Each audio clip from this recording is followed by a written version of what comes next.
It's been a really, really messed up week. Some days torture, some days better. La la la, la la la. Oke Wak, jadi kisah yang aku sampaikan malam ini dikirim sama Wawa aku yang bernama Sinta dari Jawa Tengah. Halo Sinta. Nah jadi Wak, Sinta ini tinggal bersama kakek dan neneknya dari keluarga ibu di Jawa Tengah. Pada saat itu Sinta ini masih berusia 17 tahun dan sedang bersekolah SMA di Jawa Tengah. Sementara itu ayahnya bekerja dan menetap di Jawa Timur. Dan kebetulan juga rumah kakek sama nenek dari keluarganya ayah pun berada di Jawa Timur. Jadi yang di Jawa Tengah itu cuman siapa si Sinta sama keluarga dari ibunya Sinta, dan yang di Jawa Timur itu adalah ayah dan juga keluarganya ayah gitu ya. Nah terus Wak, pada saat Idul Fitri 2023 kemarin ayahnya Sinta ini datang menjemput Sinta untuk mengajaknya merayakan hari raya bersama di rumah kakek dan nenek yang ada di Jawa Timur, di keluarga besarnya ayah. Waktu udah nyampe sana ramai kali tuh yang datang berkumpul di rumah kakek dan nenek, dan di sana juga ada kakak perempuannya ayah yang bernama Bude Rumi yang pada saat itu masih single. Ini nih Bude yang mau kita ceritakan nih, dan Bude ini juga tinggal di rumah yang sama dengan kakek dan nenek. Nah pada suatu hari Wak, beberapa hari setelah lebaran lah ya, Sinta masih ada di sini nih. Ayah ini tiba-tiba izin mau pergi keluar sebentar sama Bude Rumi. Sinta penasaran lah, nanyalah ke bapaknya kan, loh ayah sama Bude mau kemana, kok aku nggak diajak, kata si Sinta. Mendengar pertanyaan Sinta, anehnya ayah sama Bude ini cuma terdiam aja Wak. Mereka agak menjauh sedikit dan sempat berunding sebentar nih, sampai akhirnya tiba-tiba ayah bilang,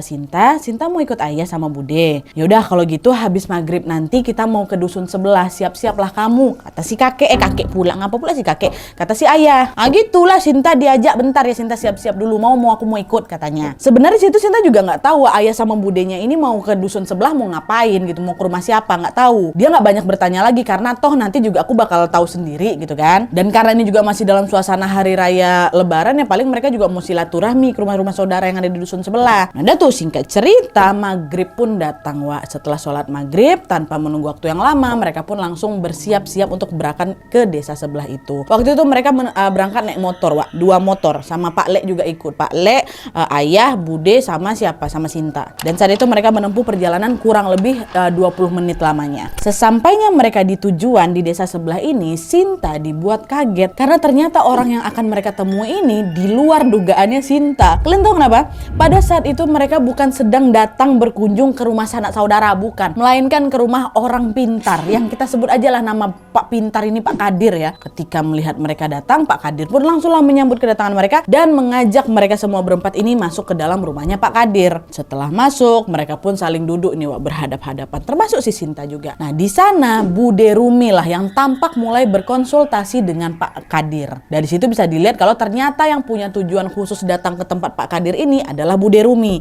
ya kan? Nah dari obrolan tersebut Wak, Sinta bisa mendengar dengan jelas bahwa Bude Rumi ini sedang berkonsultasi tentang hal-hal mistis yang dia alami selama ini. Sebuah kisah mistis yang ternyata sudah terjadi sejak lama, tapi Sinta baru tahu ya hari itu. Nah kisah mistis apa itu?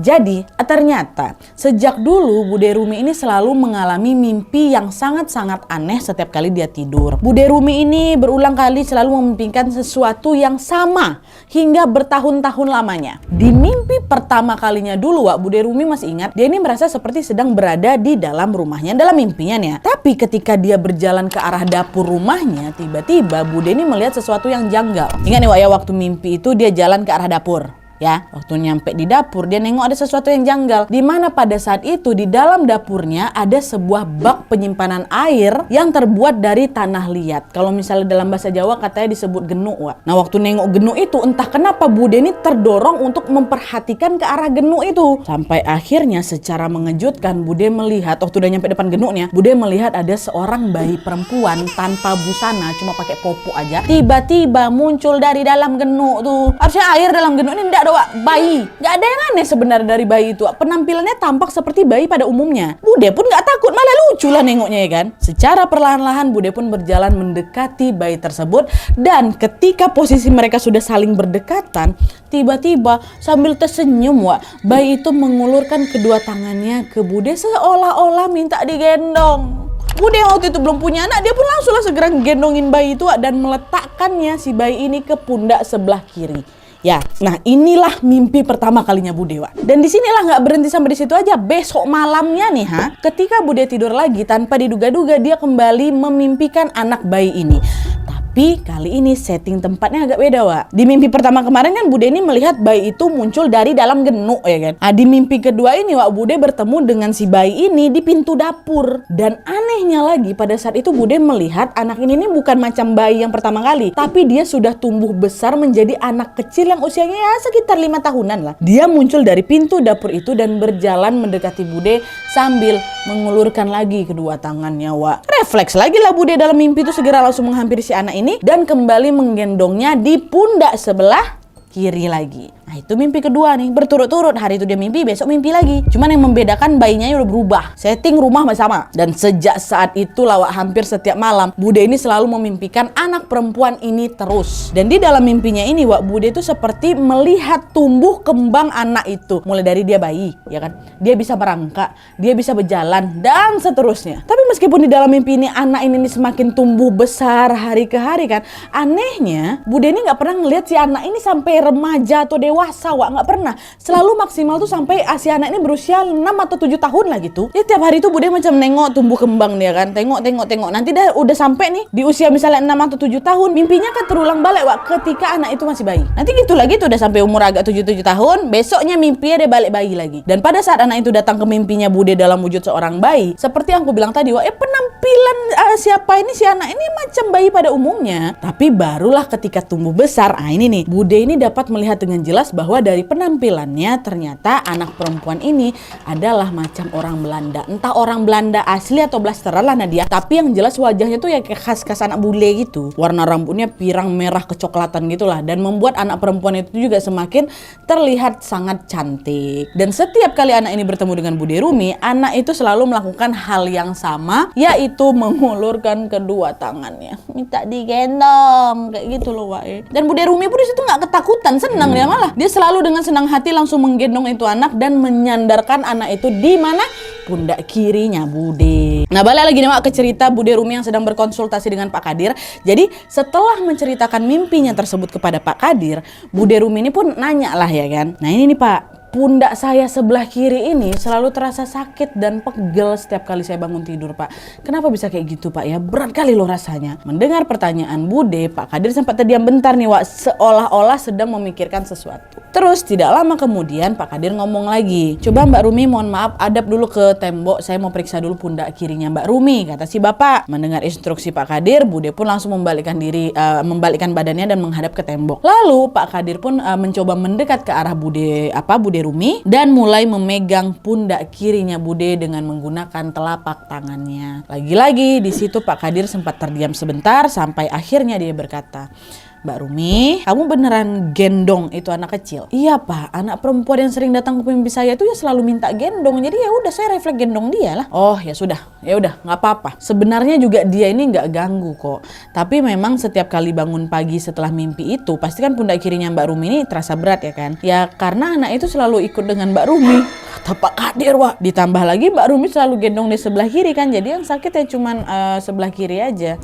Dia ikut saya Pak. Iya Mbak Rumi, tapi dia nggak ganggu kok, kata Pak Kadir. Ada tuh kan setelah pundaknya selesai diperiksa, Bude pun akhirnya macam nanya gitu ke Pak Kadir tentang apa yang harus dia lakukan setelah ini. Saya harus ngapain Pak? Gini Mbak, anak itu sebenarnya ya cuman pengen bermain aja sama kamu. Kalau dari yang saya lihat nih Mbak ya, sepertinya dia minta boneka Mbak untuk menjadi temannya. Coba besok kalian beliin dia boneka ya. Tapi beli satu aja, nggak usah banyak-banyak. Beli satu dan bahannya harus yang terbuat dari kain. Dan jangan lupa juga siapin bunga-bungaan, kata Pak Kadir.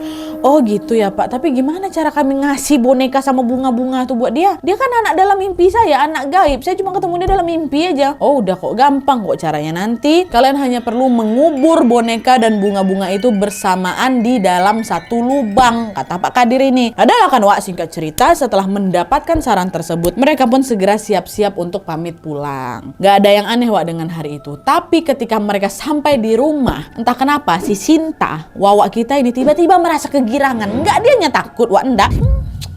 happy lah gitu kan. Dengan tersenyum Sinta ngomonglah sama bapaknya, bapak ayolah besok kita cari bonekanya yuk pak, katanya. Kamu kenapa ya Dok? Yang minta boneka tuh kan anak perempuan dalam mimpi budemu, kenapa jadi kamu pula yang kegirangan?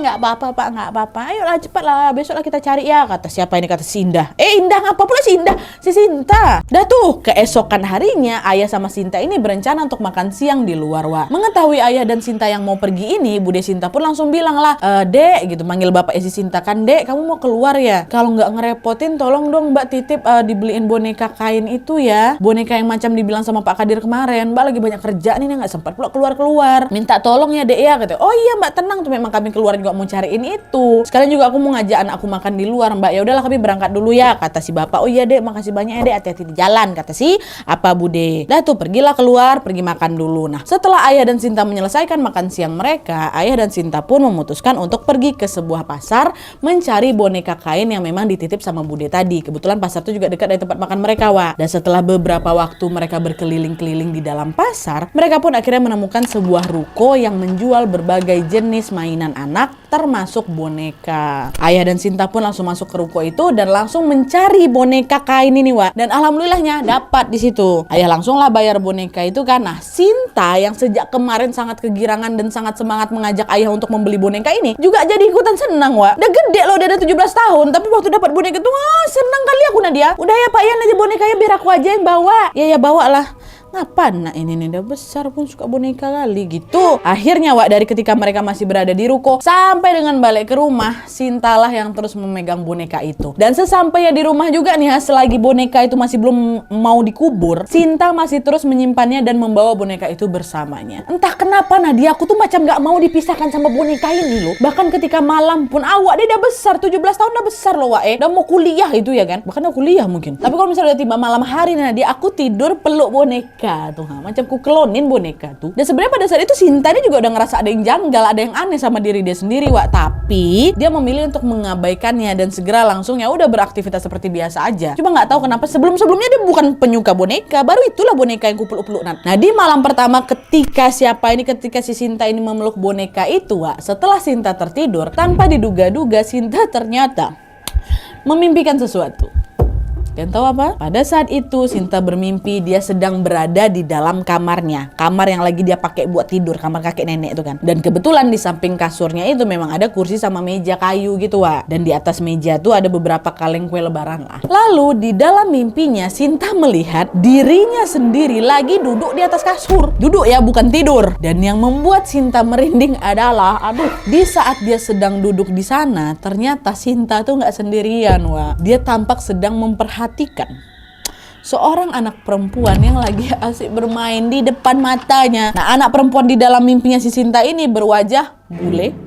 Usianya sekitar 5 atau 6 tahun lah. Nah, rambutnya model keriting gantung itu warna pirang. Dan anak tuh lucu kali, nah dia cantik, dia menggemaskan. Karena rambutnya kuncir dua gitu, Wak. Si anak itu menggunakan dress panjang selutut berwarna pink dan putih dengan model ya macam dress-dress zaman dulu lah. Tapi walaupun modelnya jadul, Sinta bilang, Wak, dress itu bagus kali. Nah, tampak sangat cocok dan serasi dengan wajah anak perempuan yang juga terlihat cantik itu. Sinta nggak tahu nih siapa anak perempuan itu ya. Bukan sepupunya, bukan ponakannya, karena memang mereka belum pernah ketemu, Wak. Dan tahu aku Nadia, aku tuh nggak punya saudara yang memiliki wajah bule macam anak tuh, nggak ada loh. Tapi meskipun mereka nggak saling kenal dalam mimpi itu, entah kenapa anak perempuan ini terlihat sangat ramah pada Sinta. Sambil asik berlarian ke sana dan kemari, anak ini sesekali berkata, kakak ayo main, yuk main, kata. Menanggapi ajakan anak itu, Sinta cuma bisa tersenyum saja tanpa beranjak dari kasur. Ini kan duduk tuh di kasurnya tuh, dia masih tetap duduk di kasur sambil terus memperhatikan gerak-gerik anak itu, hingga akhirnya mimpi itu pun tiba-tiba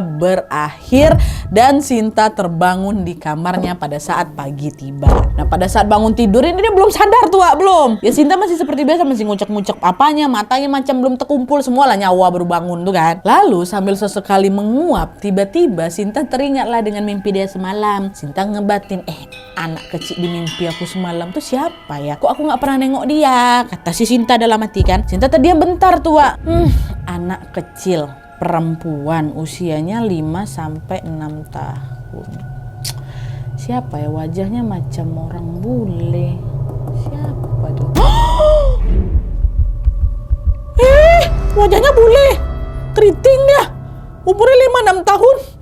Jangan-jangan itu anak kecil yang dimimpin bude aku tuh. Baru di situ Sinta tuh sadar Wak. Waktu mimpi tuh nggak sadar, nggak ngeh dia tuh. Menyadari hal tersebut seketika Sinta pulang langsung terkejut Wak. Kalau anak itu betul-betul anak yang ada di dalam mimpinya bude, terus kenapa dia tiba-tiba muncul juga di mimpi aku? Nah, meski keheranan dengan hal itu, Sinta memilih untuk tidak terlalu memikirkannya. Mungkin gara-gara aku masih teringat sama kisah itu, tanpa sadar masuk di dalam mimpi aku. Tapi udah, itu cuma kebetulan aja. Dan dia pun segera bangun dan bersiap-siap mandi karena kebetulan hari libur Idul Fitri itu juga udah mau selesai. Sinta harus balik lagi nih Wak ke Jawa Tengah dan sekolah seperti biasa. Nah dah tuh singkat cerita, Sinta akhirnya kembali pulang ke Jawa Tengah Wak. Dan ayah juga balik lagi ke Jawa Timur karena memang ayah bekerja dan menetap di sana toh. Nah karena Sinta ini harus udah pulang duluan Wak, alhasil dia yang nggak sempat melihat prosesi ketika boneka kain itu dikubur bersama dengan bunga-bunga seperti yang diinstruksikan sama Pak Kadir kan Wak. Dia udah diharuskan balik dulu nih. Nah terus Wak, kurang lebih sekitar 2 hari kemudian setelah Sinta ini balik lagi ke Jawa Tengah, pada sore harinya ayah video call lah itu sama si Sinta. Awalnya ya udah, mereka hanya saling ngobrol biasa, tanya kabar, tanya lagi apa, dah makan apa belum, dan membicarakan hal-hal random lainnya lah. Sampai akhirnya Sinta yang masih penasaran dengan kelanjutan cerita tentang boneka itu nanyalah ke bapak,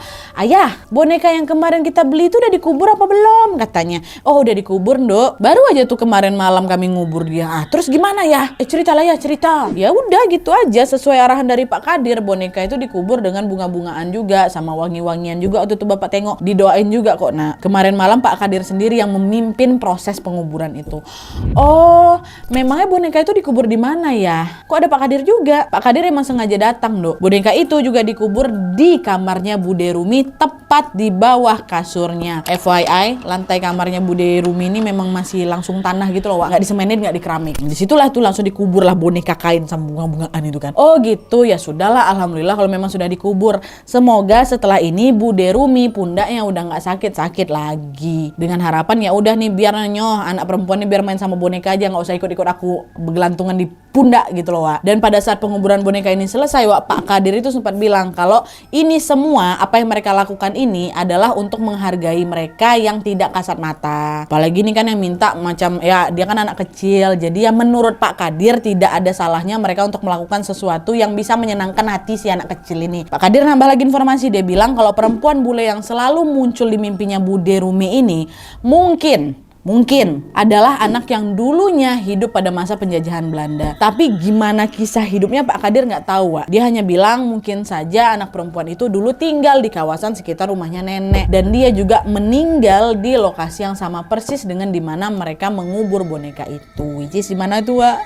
Di kamarnya Bude Rumi. Maka itulah dia jadi sering datang ke tempatnya Bude Rumi. Orang pertama kali ketemu juga di dapur Bude Rumi kan. Beberapa hari kemudian setelah boneka itu dikuburkan Wak, semuanya berjalan baik-baik aja. Dan karena Sinta ini tinggal jauh dari Bude Rumi, alhasil dia nggak banyak mendengarkan kabar dari budenya. Apakah si anak kecil perempuan itu masih datang ke mimpinya Bude atau enggak? Apakah pundak kirinya Bude ini masih sakit atau enggak? Nggak tahu si Sinta. Dia nggak dengar update terbaru nih tentang hal itu kan Wak. Nah, tapi yang membuat Sinta kemudian terkejut adalah justru kabar dari ayahnya sendiri. Beberapa hari kemudian Wak, melalui voice chat WA, ayah ini bercerita tentang pengalaman dia yang janggal sekaligus juga membuat ayah ini terenyuh. Di mana secara mengejutkan ayah juga bermimpi bertemu dengan anak perempuan berwajah bule itu Wak. Jadi ceritanya nih Wak ya, pada saat itu ayah kan lagi mimpi nih. Mimpinya sedang berada di dalam rumahnya kakek dan nenek. Di dalam mimpinya ayah itu, ayah sedang berjalan menuju ke dapur. Macam pertama kali mimpinya siapa? Mimpinya Bude Rumi. Ingat kalian kan? Nah, sesampainya di dapur, disitulah Wak, ayah melihat ada anak kecil perempuan berusia sekitar 5-6 tahun sedang berdiri membelakangi ayah. Anak ini macam tampak takut-takut gitu lah Wak, menolehkan kepalanya ke belakang ke ayah. Ya sewajarnya anak kecil yang takut ketemu orang asing aja gitu kan. Nah melihat hal itu dengan lembut, ayah mulai ngomong, "Kamu siapa Cah Ayu? Sini Nduk. Sepertinya Om tahulah siapa kamu." Ini dalam mimpi nih ya. Nah, mendengar ucapan ayah, seketika anak itu nggak takut lagi Wak. Perlahan-lahan dibalikkannya badannya, dia pun berjalanlah mendekati ayah. Dan ketika dia sudah berdiri di depan ayah, tiba-tiba anak itu juga mengulurkan kedua tangannya, minta digendong juga. Ayah pun nggak keberatan Wak, ya refleks aja yang langsung gendong anak itu sambil bertanya nih, nggak langsung taruh di pundak Wak, sambil nanya, "Nama kamu siapa Nduk?" gitu. Dengan suara yang lucu dan menggemaskan si anak ini jawab, "Amira Om," tanya. Dan Wak, itu adalah, aduh merinding loh aku. Dan itu adalah momen pertama kali di mana mereka semua akhirnya tahu siapa nama anak itu. Namanya ternyata Amira, bukan dari Bude, Wak, dari ayah. Waktu ditanya Bude kenapa nggak tahu namanya, ya nggak ada scene Bude nanya nama di situ. Dalam mimpi itu ya udah jalan kayak gitu aja. Tapi setelah bertahun-tahun lamanya akhirnya juga Bude tahu itu dari ayah kalau ternyata nama anak ini Amira. Balik lagi nih ya ke mimpinya ayah nih ya. Udah setelah saya Amira om gitu kan. Gak lama setelah berkenalan ini ayah pun menyuruh Amira untuk bermain dengan boneka yang memang sudah ayah belikan kemarin untuk dia. Dan secara mengejutkan Wak, di mimpi itu lagi-lagi Amira ini tiba-tiba berlari menuju ke kamarnya Bude Rumi, ke tempat di mana boneka itu dikubur beberapa hari yang lalu, Sinta, kata papa. Di dalam mimpinya ini Wak, lagi-lagi ayah melihat Amira meraba lantai tanah yang berada tepat di bawah kasurnya Bude. Jadi dia macam diraba-rabanya, ini kasur nih kan. Ini kasur, sorry. Ini kasur di tanah, dirabanya tuh, nggak digalinya, dirabanya. Terus Wak, dengan ajaib muncul itu boneka tuh di permukaan. Nampak langsung diambil sama Amira, Wak. Amira membawa boneka itu bersamanya dan tidak lama kemudian dia duduklah itu sambil menatap ayah.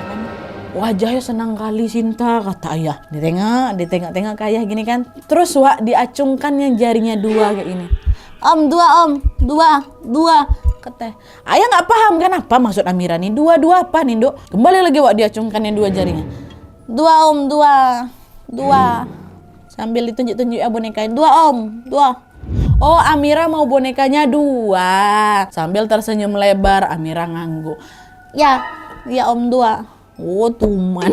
Terus ya mungkin dalam hati, udahlah doainlah om dapat banyak rezeki ya, nanti om belikan Amira boneka satu lagi ya, kata si om. Mendengar jawaban ayah, Amira pun ya udah cuma ngangguk-ngangguk aja Wak. Dan tidak lama kemudian mimpi itu pun berakhir dan ayah pun segera terbangun dari tidurnya. Itulah yang diceritain sama si Sinta kan. Nah Sinta yang menyimak cerita dari ayah itu akhirnya menyimpulkan bahwa ternyata tidak semua hantu-hantu atau mereka-mereka yang tidak kasat mata itu jahat ya Nadia ya.